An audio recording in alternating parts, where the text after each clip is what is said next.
Well, to all of you out there, good evening. To me, it is, as some of you have chatted, Boker Tov. It's January 25th, where you are, 2024. Already January 26th here in Israel. I'm coming to you live from Ra'anana. My first time back in Israel since I left in early October. My first time back since everything broke out here.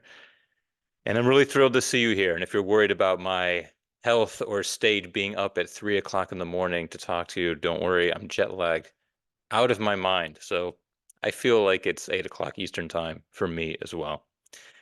Really happy to see all of you here tonight and have some really interesting perspectives to share with you now that I am back in Israel. And tonight's episode is called Delta. Delta is the Greek letter that in mathematics means change. And I'm going to share with you three stories that have to do with change tonight, and also, of course, bring you a recap on the news and some of your questions, which you sent in ahead of time, which, of course, I'm always eager to hear and gives me time to prepare when you do that ahead of time. So thank you for doing that. So if we're talking about change, the first story I want to share with you is probably one you already heard about. It's the incident in which 21 of our IDF soldiers were killed in Gaza this past week. And this is 21 soldiers in one incident, which is the highest death toll we've had in one single incident in one single day so far since this war began. So the first thing I want to explain is how exactly this happened.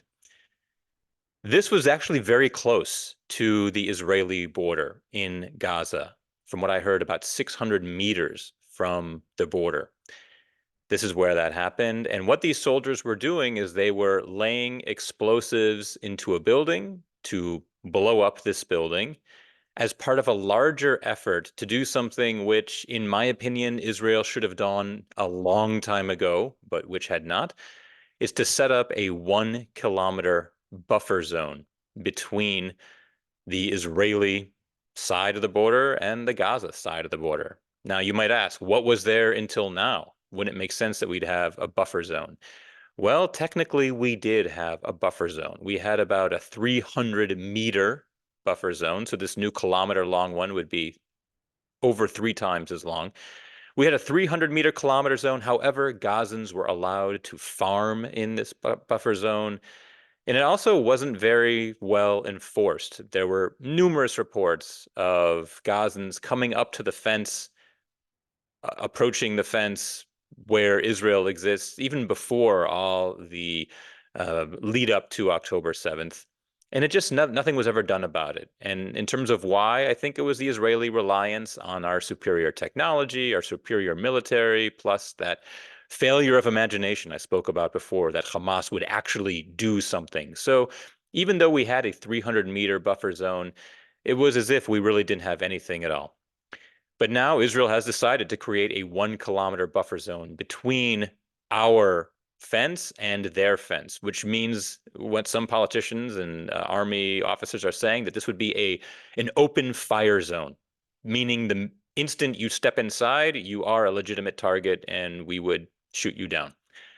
And frankly, this is what Israel needs, and it's needed for a long time.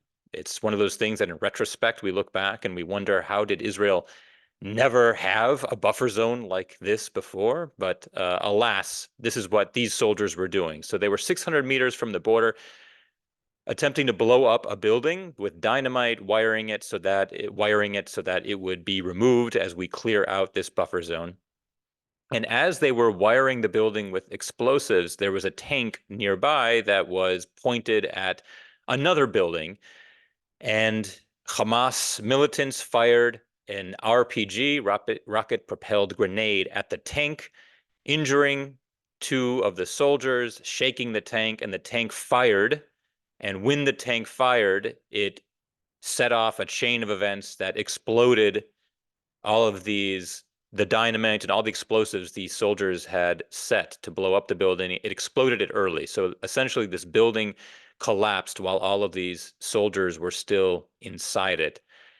And from what the reports say, it was as if it was a the most disastrous earthquake you had ever seen, with bodies trapped inside, soldiers killed both by the impact and from the building falling upon them.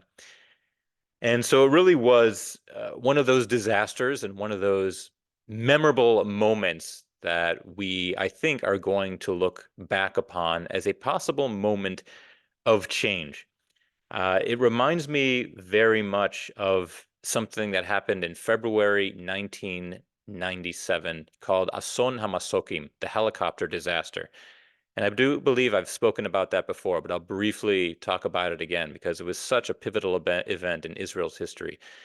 Israel entered Lebanon in June of 1982 with the intention of driving out the PLO, and they were largely successful within a number of weeks. However, they got entangled with Hezbollah and the South Lebanese army and Lebanese politics and ended up staying in Lebanon for 18 years until the year 2000 in a war of attrition. And I was part of that operation in 1998 with my tank unit. And in February of 1997, there were two helicopters that took off from northern Israel, flying soldiers into Lebanon. And these two helicopters collided in midair over Israel. And all, I believe it was 73 soldiers on board were killed in one afternoon. And this triggered a complete change in the Israeli attitude toward our being in Lebanon. For a long time, there have been many questions. Why are we in Lebanon at all? Who are we actually fighting? What are our goals? But when 73 soldiers were killed in one afternoon, and not by enemy fire, but by our own, it was later revealed, mistakes, that the pilots on these two helicopters shut off their lights to avoid being seen by Hezbollah, but this was actually against the rules. They also didn't communicate the way they were supposed to, and it was really error on our side that led to the deaths of these 73 soldiers. It really made Israelis question why we were in Lebanon at all. It led to a movement called the Four Mothers. These were four mothers of combat soldiers who had been serving in Lebanon at the time.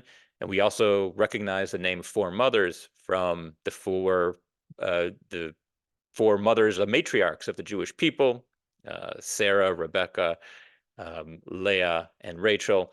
And so they named themselves after that group. And these four mothers started a grassroots movement and really led to the pullout from Lebanon 3 years later in the year 2000. This helicopter accident was that moment when Israelis really began to decide that perhaps we shouldn't be in Lebanon after all. And in the same way, I think we might look back on this incident with 21 soldiers killed in Gaza as one of those moments where the Israeli public truly begins to question what the aims of this war are and how likely it is that we will actually achieve them. And of course, this happens in the wake of other events as well that I'll explain in a moment. But to have 21 deaths in one day is a blow to the Israeli psychology. And to explain what that means, I want to tell you what happens when Israelis find out about an event like this. How do they actually learn about it? What do they do as they learn about it? Well, when we look at an event like this, we look very closely, first and foremost, at the names. And we do this instinctively. We don't intentionally do it, but what we do is we look at the names and we look at the town from which they are from. They always list the name of the soldier and where he, usually it's a he, comes from and his age. And so the first thing we do is we look to see if we know any of these names and if there is anyone from our own hometown. I do this without thinking about it, but I scan the names, I look at each one, and I pay attention to see if anyone is near where I live, from Ra'anana itself, or possibly from Kfar Saba, which is right next door, or Herzliya, which is another town that borders Ra'anana. So we immediately look to see if we know anyone and how personally connected we are to any of the fallen. Then we look at the ages and we sort of put a picture together in our head of who this person was. These were all reservists, some of them in their 20s, but some in their 30s. And so we note that when they're older, it's most likely that they have wives, children, families that they're leaving behind. So we make it very personal and create a narrative about these soldiers, even though we know nothing about them. But that's how Israelis react to a tragedy like this. We pay attention to the name, we pay attention to where they are from to see if we're in any way connected, and to their ages to try to put together a little bit of a biography for them before we actually get the full stories of who these soldiers are. And again, 21 in one day now, which brought the death toll to over 200 in this conflict, was a huge psychological blow, and I think it could be one of the turning points. Of course, it's in the context of other events happening. So let's go to our second story about change, and that has to do with the hostages. I'll tell you, being back in Israel, I noticed that there is a change in attitude toward the hostages. And I can't exactly put my finger on it, but it seems to me the best way to sum it up is that for the first 100 days, we were sort of willing to accept that the hostages were being held in Gaza, but it was a necessary price in order to defeat Hamas. And we wanted the hostages back, of course, but we also knew that there was no way to defeat Hamas fully if we put our efforts into rescuing the hostages. So we sort of saw these hostages as the tax, as the price we had to pay for defeating Hamas, knowing that enough military pressure would eventually lead to their release. But since that 100th day, I think the attitude has begun to change. It does seem like more and more people are now questioning the validity of an all-out war against Hamas without the return of the hostages this far in. Reaching 100 days, I think it's really hitting us just how long our fellow Israelis have been held and are still being held. And we're also learning more about what they have gone through. There was testimony in this week from a former woman hostage being held who used the term sex dolls and said that Hamas is treating hostages, both women and men, as their personal sex dolls. And she said that as I'm testifying to you, an Israeli is being raped in Gaza, which is very visceral and hard-hitting testimony. And of course, when this was public, it really it's biting and it makes us realize exactly what our fellow Israelis are going through. On that note, I do think there was a bit of delusion among a lot of Israelis during the early days of the hostages being held, myself included. I think and I might have even mentioned this in the broadcast, that I wanted to believe, that many of us wanted to believe that Hamas actually might be taking care of these hostages because they knew they were bargaining chips. They had to care for them. They had to feed them well, shelter them, because any prisoner release on the Palestinian side would hinge on our hostages coming out alive and healthy. We also remember from Gilad Shalit, there were stories. Gilad Shalit was kidnapped in 2006, was held in Gaza 5 years later. And it's sort of known in Israeli society that throughout his release, Gilad Shalit actually, I wouldn't say he became close with his captors, but he developed a friendly-ish relationship with them. They brought him cake on his birthday. They watched the World Cup together, over his 5-year captivity. And I think a lot of Israelis wanted to believe that the same type of relationship might be happening with our hostages there. But we are waking up out of our delusion. I've mentioned before failure of imagination, but the flip side of failure of imagination is the power of imagination. And I think we were led by our own imagination of how good it might not be as bad as we all believe or as bad as it could be. We wanted to think that our fellow Israelis were being taken care of. But we're learning more and more that not only what I just mentioned, but we also discovered holding cells in tunnels underground where our hostages have been kept. We found evidence of them being kept there, literally locked behind bars with nothing but a mattress and a toilet.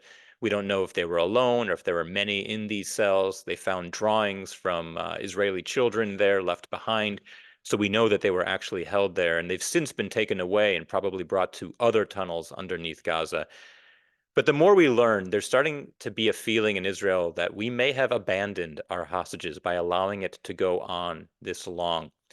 And so there's more of an attitude I sense here that Israelis are not as pedal to the metal, full forward with defeating Hamas as we were before. There's more and more talk of some sort of diplomatic agreement to bring the hostages home. Um, and we're actually seeing this backed up both with military news out of the military and statistically in polls. And I'll go to the military portion first. There were four senior officers in the IDF who gave anonymous interviews saying that at this point, it's clear that the goal to defeat Hamas and rescue hostages, that is no longer compatible to achieve both of those goals. It has to do with a few things. Number one, that the tunnel network underneath Gaza is far more complex, larger, and sophisticated than we actually imagined, making a complete defeat of Hamas pretty much untenable in the opinion of these senior officers. They've noted that the government still has no plan for the day after. Now, there's been a lot of talk in Israel about how necessary it is to have a plan for the day after, but so far the government still doesn't have one.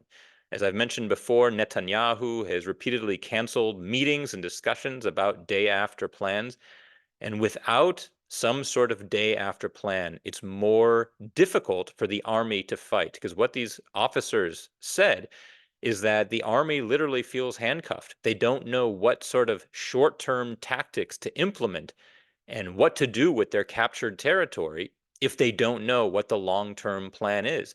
If there's territory that we've captured that we believe will eventually lead to civilian populations living there, once again, it means we can't blow these areas up. We need to preserve them. Or if the government is going to have a seat there, we need to preserve them. If we are sure that populations will not be there, we need to destroy them. And without clear guidance from the government of what the day after plan is, the army is handcuffed. And we're seeing that right now. We also had the chief of staff, Halevi, come out and say that without a day after plan, all of the gains that the IDF has made so far are in danger of being wiped out completely. So this lack of a day after plan is another reason why commanders believe that the twin goals of defeating Hamas and rescuing the hostages are really no longer compatible. And we have a member of the war cabinet, Gadi Eisenkot, who actually doubled down on that. And he said it is time for elections. We need to have new elections to at least get the public involved and offer them the chance at new leadership. And Eisenkot, remember, he's a former chief of staff, probably the most respected living former chief of staff in Israel. He joined the war cabinet to help guide the war. He lost his own son in Gaza just about a month ago, and he lost his nephew a couple days after that. So this war has touched him personally. And we're seeing a rift in the war cabinet. Right now, both Benny Gantz and Eisenkot, who I just mentioned, have said that it might be time to pursue a diplomatic solution to return the hostages. And on the other side, you have Netanyahu and Gallant, the defense minister, Yoav Gallant, saying that war and pressure on Hamas militarily is the only way to free the hostages. So we're seeing this sort of rift develop. And in the context of this, we have to keep in mind that, of course, Netanyahu has a motivation to keep the war going as long as possible. The minute the war ends, there will definitely be a reckoning, investigation, and elections possibly. And all the polls show that he is finished. So Netanyahu has a motivation to keep the war going. And that's another reason that Eisenkot wants and others believe that there should be elections now because we need to have a clean slate and make sure the war is being fought for the right reasons and that soldiers aren't being used as pawns and that there are no personal motivations that are impacting how the war is fought. But this kind of news coming from four senior officers that the goals of defeating Hamas and freeing the hostages are not compatible is another reason why the Israeli public is beginning to question the future of this war and just what we should be doing to release the hostages. Now, I mentioned statistically as well. And yes, there are a few polls that came out showing what Israelis feel. Uh, the U.S. put out a plan recently that said that In this plan, all hostages would be freed. Saudi Arabia would have normalization ties with Israel, and there would be a clear pathway to a Palestinian state. That was a deal that was on the table. Hostages released, ceasefire, end of the war, uh, relations with Saudi Arabia, and a Palestinian state. Serious talks for a Palestinian state. And it turns out that more than 50% of Israelis actually are in favor of a plan like this, which is kind of astounding. But to me, the most astounding part is that not just that more than 50% of Israelis are in favor of this kind of plan. Well, as you might expect, 70% of left-wing Israelis favor this kind of plan, but 40% of right-wing Israelis agree with a plan that would see a ceasefire, freeing all hostages, ties with Saudi Arabia, and a Palestinian state. Talks for a serious and demilitarized Palestinian state. No one expected that 40% of right-wingers would believe this, and this really goes against everything Netanyahu has been saying, because Netanyahu has been firmed that there will never, ever be a Palestinian state. And he's trying to, as we say in Hebrew, dance in both weddings by telling the public on the one hand that there's no chance of a Palestinian state, and then backing off those comments and saying to Biden that he's not totally against the idea, he could see some sort of possibility. And more, the Israeli public simply doesn't know what to trust when Netanyahu speaks. But I think what's very telling here is that more and more Israelis actually would be in favor of some sort of diplomatic solution, not necessarily a military one, to bring home the hostages. So that's it's also becoming clear there's no rescue operation because, Eisenkot, who I just mentioned, this former chief of staff, said that there will be no raid on Entebbe style rescue to get the hostages out. It's simply too complicated with all the tunnels, with the number of hostages we have there, over 130, not knowing their exact locations, and the fact that they're embedded among the Hamas leadership as well. Sinwar, for a long time, our goal was to capture Sinwar, who's the mastermind of October 7th. And he is apparently, we know exactly where he is, but he has surrounded himself with hostages to protect himself. So this is all making clear that simply rescuing the hostages in some sort of, classic Israeli style operation is not possible as well. So with regard to the hostages, we're seeing another change in the Israeli public. And, we're seeing it in action as well. We've had protesters blocking the aid trucks going into Gaza in the south of Israel, saying that there should be no aid going in as long as we still have hostages there. We also had a blockage of the major highway in Israel this week when a women's group blocked the highway, marching for the release of hostages. This came on the heels of the revelations of how the women prisoners and men as well have been sexually abused and continue to be in Gaza. So it's disrupting public life here, and more we're seeing calls for some sort of diplomatic solution. So that's the second area of change that I wanted to talk about. And the third is just my personal one. After 3 months being in 3.5 months being in the United States, I flew back to Israel yesterday, and I wanted to share with you some of what that has been like. I'll start at the airport. When you land in Ben Gurion Airport, the first thing you notice is just how empty it is, and I think even desolate might even be an appropriate term. I'm sure there are some of you in the audience right now who've been to Israel on missions or personal trips since October 7th, and I'm sure you would agree with me. And I'm sure it's actually busier now than it was when you were here a month ago or even 2 weeks ago. But it is completely empty. Usually when you exit the airport, you look down into the waiting area where everyone is waiting for their flights, and it's a buzz with excitement and children running around and families drinking their coffees. For me, whenever I would go overseas with my family from Israel, one of the most memorable parts of the trip is being in that waiting area, because it means your bags are packed, you're ready to go, and yet you still have the whole trip in front of you, and there's this buzz of excitement. And if you remember the airport, there's a big fountain in the middle in the new Ben Gurion Airport waiting area, and it's shooting up water with that shoots and designs, and it's very festive. Well, the fountain is turned off. You can see the inner workings of the fountain below, all the pipes and the nitty-gritty of the rock and how it's built. The cafes are closed for the most part, and it's empty as you walk out. And then what you notice is a display of dog tags. There's a huge artistic display. I would say probably close to it looks a few hundred, maybe even 1,000 dog tags of various sizes. Some of them are the size of normal dog tags, but some I'd say are 10 times as large, and they hang down from the ceiling on metal chains and with a sign above that that says bring them home. So you see that reminder immediately that this is a country in mourning for those hostages who are in Gaza now.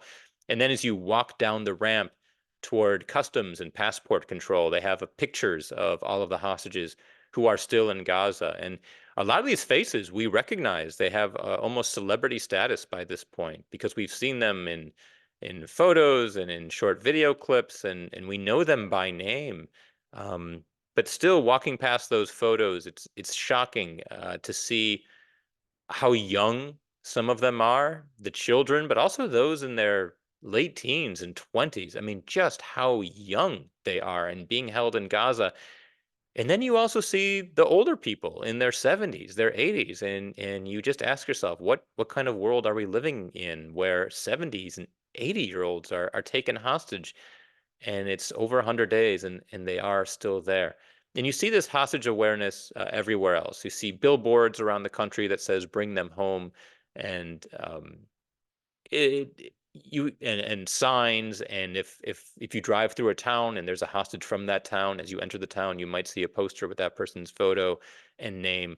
So there are constant reminders that the hostages are being held, but at the same time life in so many ways feels absolutely normal. So I've always said that Israel's a land of contradictions, and that is one of them.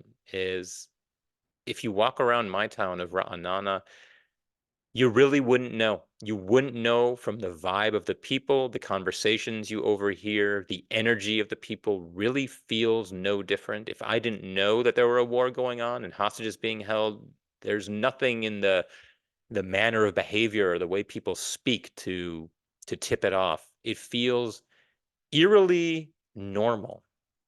I haven't seen my wife in 3.5 months, so tonight we went out to a restaurant, just the two of us, our first date night in quite a long time, and the restaurant was packed, and there was a line of people waiting to get in for their reservations, and conversations were abuzz, and you really wouldn't know. And I can't decide if this is a good thing that this country is so resilient that we can move forward, or if it is it a bad thing?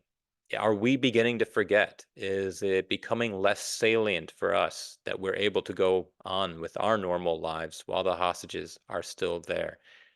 And I mentioned this to my wife over dinner, not wanting to ruin our date, but I had to bring it up. And she said that there are people who don't go out. There are people who are not comfortable still celebrating in any way. They don't go to restaurants. They don't go to movies. They are still in this sort of living a life of Shiva type mourning. And we're not just talking about bereaved families, but ordinary citizens who just feel it's inappropriate to be going out.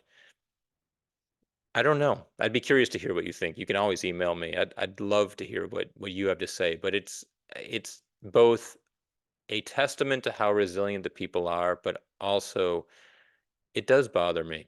It does bother me that we're all able to go on and that I myself am able to go out to a restaurant while this is happening. And I have to wonder, is there something wrong with me? Am I being too ignorant? Am I not attached enough to the reality of the circumstances here?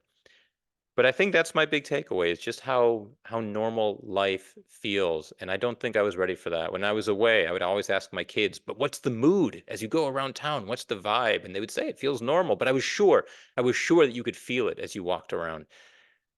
But so far, it's only been 36 hours, but so far you don't. It does feel normal. And Ra'anana, which had a terrorist attack exactly 1 week ago, and I drove past the bus stop where one of the bus stops where this happened, and there were people at that bus stop waiting for the bus today, and you see no physical signs of anything having happened and no emotional signs either. My own kid walked home from school today, and I'm shocked I allowed him to, but he did, and kids all over the town are walking home from school. Ra'ananans really feel that the incident last week was an anomaly. It was these two brothers working illegally at a car wash who stole the car of a customer, drove it around town, driving it into bus stops, driving it into people. But most everyone I know sees this as a one-off event and not something that is re necessarily repeatable or that we should expect again. And I don't know if that's completely delusional or completely sane, but it is part of that contradiction that goes with living in Israel. I did have one really interesting conversation this week that I want to share with you. You know, as I've told you before, my wife Dorit is heavily involved in doing volunteer work, and I have my Zoom background blurred, so you can't see everything going on behind me. But you have uh, duffel bags, and I'm looking at duffel bags full of everything from flashlights to gun oil to winter coats, winter hats, and gloves. Our apartment is filled with equipment for soldiers, and every day volunteers come by to pack stuff and drive things to bases around the country. And we had a soldier come by last night who's actually a friend of my twins from high school. He's just about their age, so 21 years old. He was supposed to get out of the army 3 weeks ago, but he was notified you're actually staying in the army, and he's been in Gaza since October 7th. He's in a very elite unit. In Hebrew, it's called Sayeret Tzanchanim, which is the paratroopers reconnaissance unit. To be a paratrooper is already very difficult and a huge honor, and he's in the elite forces of the paratroopers. So he's, as we say in Hebrew, a kli. It means a tool. And in English, if you call someone a tool, it's an insult. But in Hebrew, when you call someone a kli, a tool, it means, he's got all the tools. He's amazing. He's a hero. And he came over last night with his mother, and I had a chance to talk with them for a few minutes. They were there to pick up some equipment for their unit. And it was very minor equipment. It was a few cooking stoves that they could take back with them to Gaza.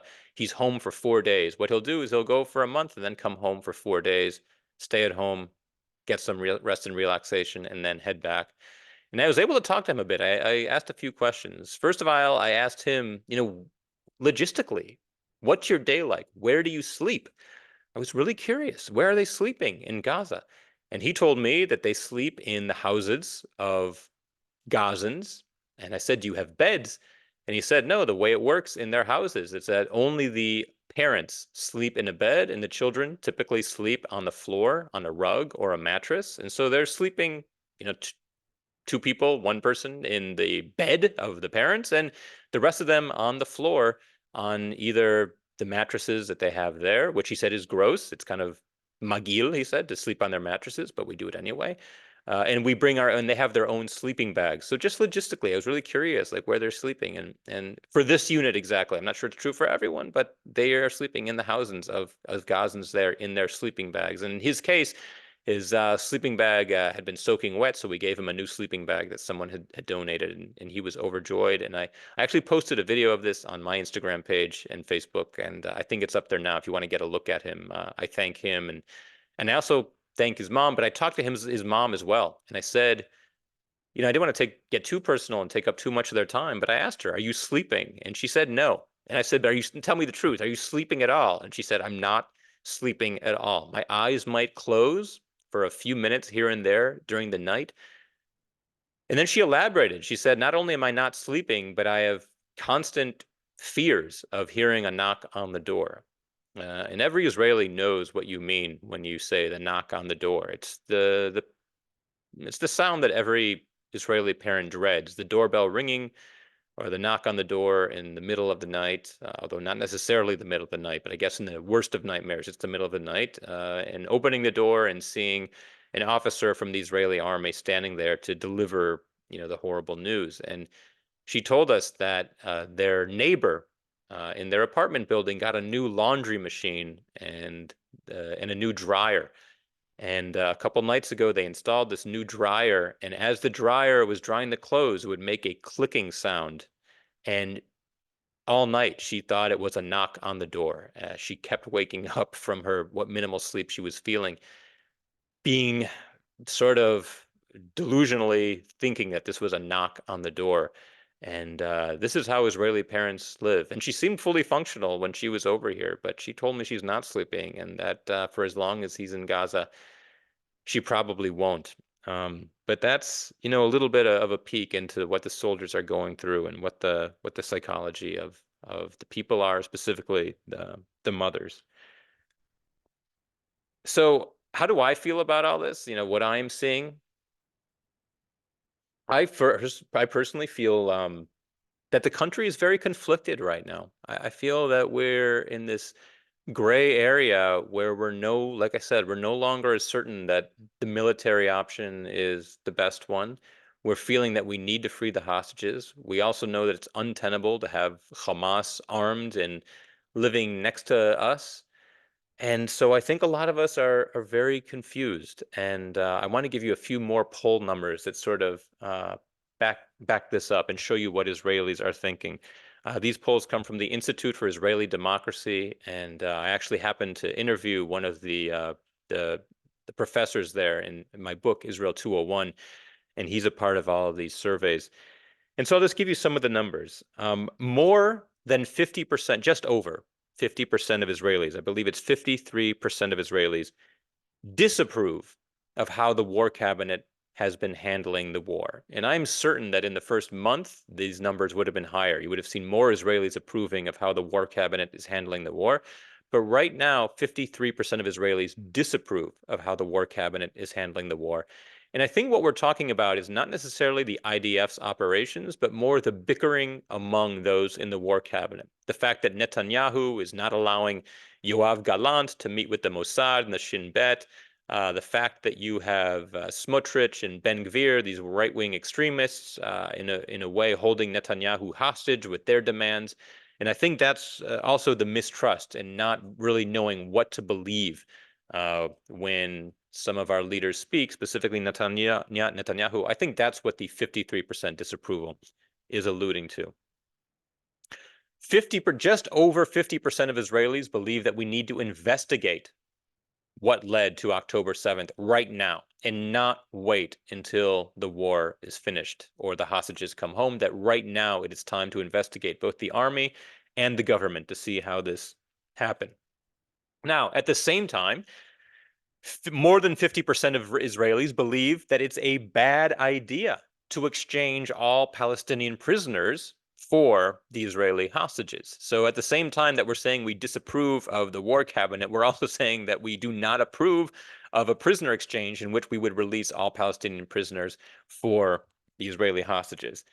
I think the one number that jumps out to me, well, there's two numbers. One is that 80%, more than 80%, believe that the Israeli public is handling the war well and that we are acting the way we should, volunteering as we should, and keeping our wits about us as we should. So that's very telling that we still have this unity in Israeli society and that we believe, at least the civilian population, is that we are conducting ourselves the way we should.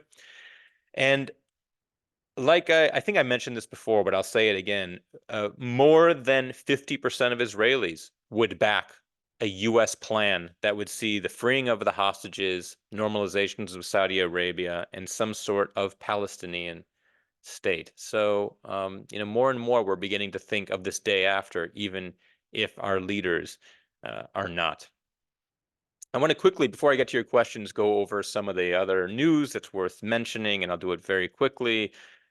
Anthony Blinken made a statement saying that Israel does need to defend itself, but at the same time, we need to do a better job protecting hospitals in Gaza. And personally, I think this is absolute BS. It's completely obvious by now that Hamas is using hospitals as a base of operations. And to call Israel out like this and to say that we need to do a better job of protecting hospitals, it's a stab in the back. It's obvious that these hospitals have been turned into Hamas military bases, and to call Israel out, I really see that as a betrayal. I mentioned the day after the importance. I mentioned the buffer zone, that we are now creating this 1 kilometer buffer zone. That is a big piece of news in Israel that almost all Israelis believe in now. Of course, there are those in the international community who are saying that if it displaces Gazans and takes Gazan territory, this is war crime. And look, we're talking about the safety of Israel, and I think a 1 kilometer buffer zone is the minimum we can do to protect Israelis. The other big piece of news is that there are apparently still talks going on right now for freeing the hostages. I must tell you, as someone who lives here, we don't know what to believe. On the one hand, we hear in the media that the Mossad is in Qatar talking with Egypt, and Qatar, who's representing Hamas, and the US is there talking about some sort of hostage deal, and that Israel has put forward proposals. One proposal would see a 2-month ceasefire in exchange for all the hostages and some Palestinian prisoners from Israeli jails, with the leaders of Hamas being exiled to Qatar. There's also talks that Israel has proposed a 3-month ceasefire um, in exchange for all the hostages and the freeing of a number of Palestinian prisoners. We're talking about in the high hundreds or thousands. At the same time, Israeli government officials are denying that we've made any proposals at all and are saying that there are no hostage talks that are meaningful or are going anywhere. So we are confused. I don't know what to tell you. We don't know what to believe. I would imagine that both are true. I would have imagined that there are actually talks going on right now in Qatar with the US and Israel and Egypt, but at the same time that our leaders are, at least those in the war cabinet, are Netanyahu and Yoav Gallant, are pushing very hard to have the war continue. Um, Hamas has said over and over that they really are not going to agree to anything unless Israel completely withdraws from Gaza, and they don't want a ceasefire. They want an end to the war completely. If you believe that that is true, then it really does mean that there is no solution except a military solution. But I personally don't know. I don't know what is true and what's not. I'm open to surprises. I've believed for a long time, and I've said this before, that I think it'll be a while before we actually see a hostage deal, if we ever do. But uh, we're hearing both pieces of news, that there are talks and that they don't exist. So on that one, I can't really give you clarity. I'm sorry.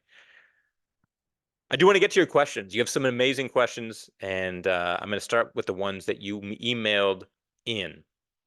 And this is a great question that I can relate to personally. Leslie from California asks, in previous podcast episodes, you've mentioned that soldiers need all sorts of equipment, everything from sleeping bags and bulletproof vests to mattresses and winter clothing.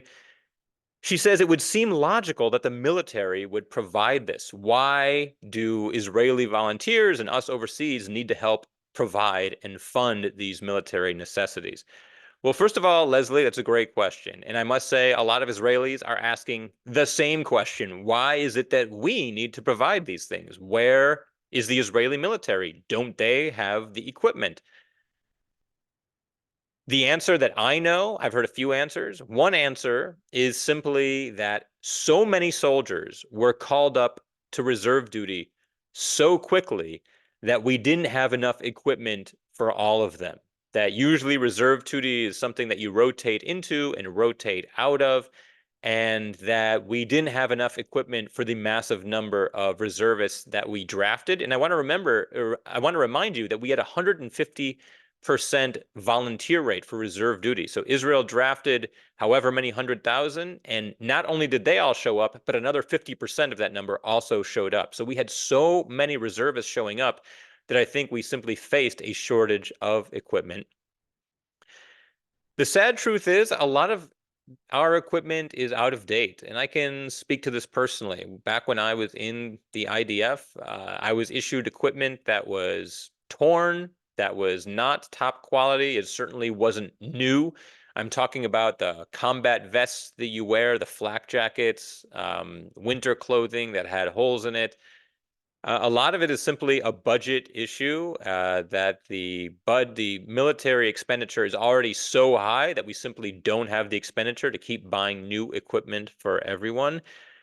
But the bottom line is, it's true. We really do need to provide equipment. And I think this also belongs in the category of act now, ask questions later. So a lot of Israelis are simultaneously packing up bags of equipment and asking themselves, shouldn't the army be doing this? Why am I doing it? And I say this to you as someone who right now is looking out at a plastic Ziploc bag filled with gun oil and socks and other military equipment in my house that we are ready to ship down to bases in the south and up north. So it's a great question. I don't have a perfect answer for you, but I think it has to do with shortages, just the economic cost. And again, that failure of imagination to even think that we would need this many soldiers at once. The same reason that October 7th was allowed to happen, even though we had the intelligence, could be the reason that we never thought we would have to call up this many soldiers at once. Certainly, no one was expecting that we'd have hundreds of thousands of soldiers in Gaza this fall. On October 6th, no one would have thought that. Donna asks, here's another really good question. Donna asks if we had not been in Gaza. Oh, sorry. If we've been in, oh, sorry. Okay. Donna asks if we had not been in Gaza since 2005, why do we care if they want to have their own state? Why would it bother us if Gaza and the Palestinians become a state of their own? Is there any reason not to support this? Is this just Netanyahu, or is there a consensus among Israelis that there shouldn't be a state in Gaza? And there are different answers to this one. Let's be clear. There are certainly elements of the Israeli population, a very right-wing element, who already are planning to live in Gaza. They are dreaming of what it will be like when Israel enters Gaza again and occupies it and takes it over and has residents living in Gaza the same way we were in 2004. There's definitely a segment of the population, including Smotrich and Ben-Gvir, those right-wingers in Netanyahu's government, who want us back in Gaza, who want Gaza to be part of Israel, who don't want a state for the Palestinians there. And they see it as Israeli territory that we are, and they believe that we are going to be living there soon. Now, most Israelis do not want this, but for various reasons. For my own personal reasons, I don't think Israeli soldiers should be putting their lives on the line to guard a few hundred Israeli residents in Gaza amongst 2 million Gazans. It's also, the more we break up that territory, the more, I think, the bigger a threat it actually becomes to us, the same way it's happening in the West Bank. But what do most Israelis think? I think most Israelis would be perfectly fine with the Palestinians having a state in Gaza if it were demilitarized and if they were not a military threat. The main reason we wouldn't want a state there is because it would necessarily be an enemy state who would attack us, and they've said they will attack us again and again as long as they can after October 7th. And so that would be the reason not to have a state there. But I think most Israelis, if they knew with 100% certainty that it would be safe and that we would not be threatened, we have no interest in being back in Gaza. So I think that it really is a security issue. That goes for the West Bank as well. I think more and more Israelis are waking up to the idea that the settlers that we do have in the West Bank are actually posing a big threat to us by their being there, and that we need, as I've said before, statehood for the Palestinians, not because we necessarily love them or think it's fair, but for our own security, we need separation. And that is why over 50% of Israelis back some sort of deal that would see statehood for the Palestinians, a two-state solution, simply that we could have separation and not have our population intermingled with theirs. Now, Netanyahu, on a personal level, his stance has always been no state for the Palestinians, no two-state solution. And that even meant that he would undercut the Palestinian Authority by funding Hamas. One thing we're learning is just how much Netanyahu and his government have propped up Hamas and have been giving them money and really building them up as a way to counter the Palestinian Authority and make the Palestinian Authority weak, to hurt the chances of any sort of state in the West Bank. But more and more Israelis now would be in favor of some sort of statehood if it meant that Israel could be safer. Karen asked, what are the facts and truth regarding how much we've actually dismantled Hamas? And she asked this, she says, because she's heard conflicting interviews. She's heard IDF officers saying that we have dismantled Hamas in a very significant way. And she's heard other interviews, specifically something in the New York Times that I alluded to before, where officers have said that we've actually only dismantled and killed 10 to 20% of Hamas's military population.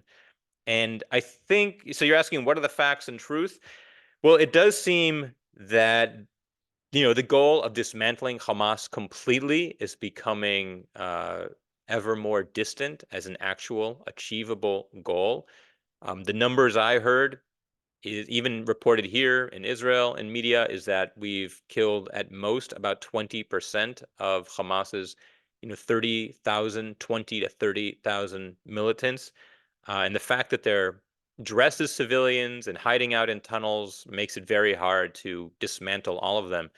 So I think Israelis are starting to realize that this idea of us completely defeating and dismantling Hamas um, might just be a delusion, another power of imagination that we might have been counting on. Now, at the same time, we don't need to kill every single Hamas militant in order to be victorious over them. If we can build a buffer zone, if we can demilitarize them enough and destroy enough of their rocket launchers, destroy enough of the tunnel network, and have some sort of government, maybe an international force combined with some Israeli security and Arab technocrats guarding, ruling over Gaza, that could be a victory, even though it's not the type of complete dismantling of Hamas victory that we originally sought out.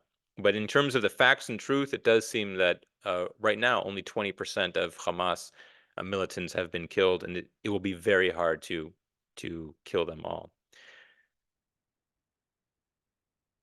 So I got one comment from a reader, and I'll change his name, a viewer. I'll change his name because I don't want to call him out, but let's just say his name is Ron. And Ron said to me, I enjoy these broadcasts and podcasts, but I do think that you should tone down your criticism of Netanyahu because, and he reminded me that we've had 2 temples destroyed in Jewish history because of sinat chinam, which means hatred amongst ourselves, hatred for one another, and that disunity among the Jewish people is what actually is the most destructive force of all toward Israel and toward the Jewish people.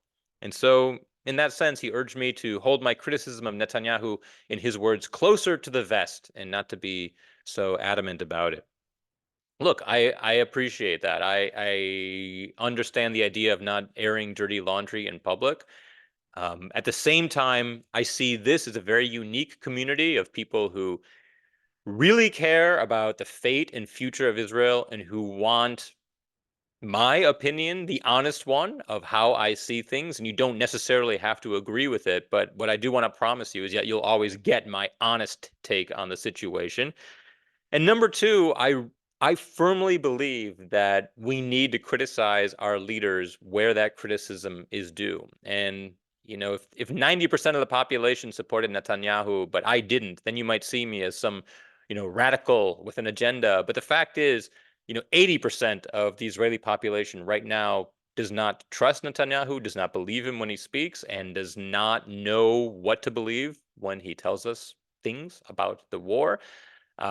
We are eager for some sort of new leadership, and we're also really, really suspicious of his motivations. And I think this is important to know. This is important to call out when our sons and daughters, they're sending women into Gaza now too.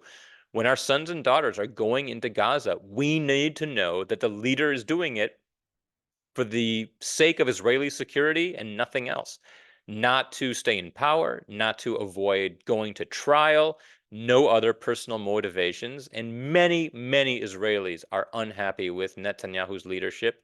Yes, myself included, but I'm speaking not on behalf of myself. I'm really speaking on behalf of the public and those I talk to.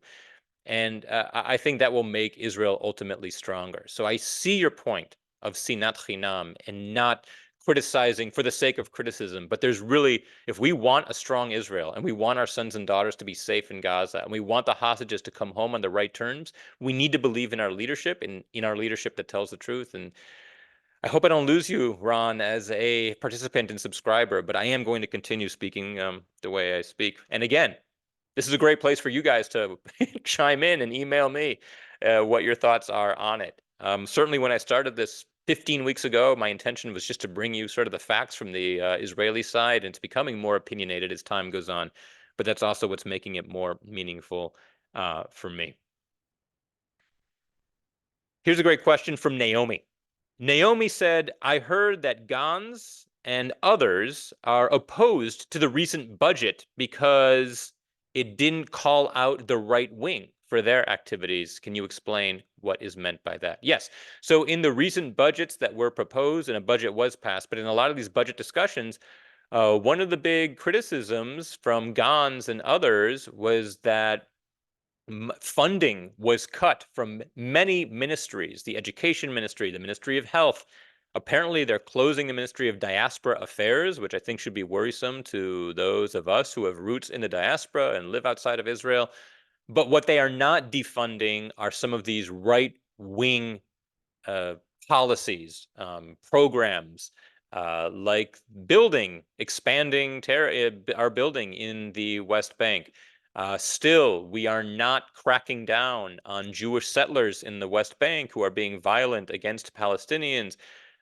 This is what the argument is about with the budget, that we are still continuing to fund right-wing projects, most of them in the West Bank, but we are meanwhile defunding all these other ministries that are really vital to the health of the state of Israel, all so that we can help fund this war effort and the recovery effort.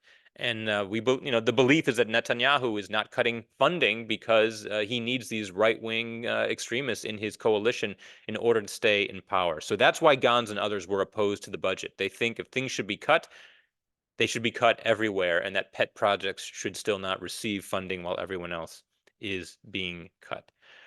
Charles asks, what does the average man or woman on the street think about the concept of the day after? And I talked about this before, and I think if you'd asked this question a month ago, the answer would have been different. But more and more, like I said, Israelis are starting to come around to the idea that maybe a two-state solution is the necessary step. But again, this is only, what, 51, 52, 53% of Israelis? That means there's 47% that are not agreeing with this. You don't hear a lot of certainty when it comes to the day after. You hear some say that we should strengthen the PA, the Palestinian Authority, and put them in charge. You should say that we should never trust them again. We hear that the U.S. should be involved, that Israel should be the only ones responsible for security. I haven't heard really any average, Yossi Tali on the street putting forth any incredible ideas that I haven't heard anyone else. I think what we do agree is that our leaders need to be talking about the day after. And so far, I will say this: the one thing, I've only been back in Israel for 36 hours, but the one thing that I have heard from a lot of people is that the government isn't doing its job, and that thank God for the civilians. Thank God the citizens of Israel are bringing the country forward, because the government we can't count on. Now, this doesn't mean that we don't trust the army. People's faith in the army is very high. But the more bickering we see amongst the government, the more statements we're hearing where it seems like our representatives are speaking out of both sides of their mouths, dancing at two weddings, as they say, and don't know who to trust. More and more Israelis are thankful that the civilian population is taking the country forward, and that it is because there is a feeling that the government is letting us down. And I'm hearing this from right-wing people as well. Before I finish today's broadcast, I want to share some news with you, which probably a lot of you have heard if you are in my newsletter, but it is sort of a big week for me. This week I was notified that my book, Israel 201, which I co-wrote with Benji Lovett, received the National Jewish Book Award for 2023 in the category of Jewish identity and education, which is really an amazing category, especially with everything going on in Israel right now, that the committee felt that for a look at Israel that's really meaningful and deep, that Israel 201 is the best way to do it. So Benji and I are humbled, we are honored, and we hope all of you, if you haven't read it yet, will at some point. And I thank you for your applause and your Zoom applause. But thank you so much for the encouragement. Your support as an audience means the world to me, and I look forward to coming to you every week and sharing my insights on Israel with you. Again, a few links which I'm going to share with everybody. If you are unable to make these broadcasts, you can always just download the podcast on iTunes, which is Apple's podcast player. The link is there. You can download on Spotify. It's a podcast there as well. Please do give it a rating. When you rate the podcast, it actually helps boost it, and they send it out to more people who are interested in this topic. So if you can give it a rating, it will certainly help. If you want to get the links for this live Zoom broadcasts. I'll be continuing to do them, even though I'm here in Israel. Just go to joelchasanoff.com. The website is right there, and sign up for the newsletter. Hebrew is Magic. That goes out every Thursday. And again, I included a link to places you can volunteer in Israel during the war. And some of you have asked for my wife, Dorit's, email address because she's doing some very boots on the ground type of effort fundraising here. If you want to be involved with her, just email her and she'll set up a call with you and talk to you about how you can help. I really appreciate your coming out tonight. Next week, we are going to go back to Tuesday. So our next broadcast is only 5 days from now, but we're going to go back to the Tuesday schedule, Tuesday at 8 p.m. Eastern Time. That's Tuesday, January 30th. I will send out a note that day to remind you. Until then, I'll leave this chat open because I've learned that you guys actually like to talk with each other for a couple minutes in the chat after I shut down my camera. So enjoy the community that you have right here. Toda rabah. Thank you for joining me. I'm going to go try to get some sleep. I'm amazed I pulled this off at 3 and 4 a.m., but it's for you, and I love spending this time with you every week. Laila Tov, everybody, signing off from Israel.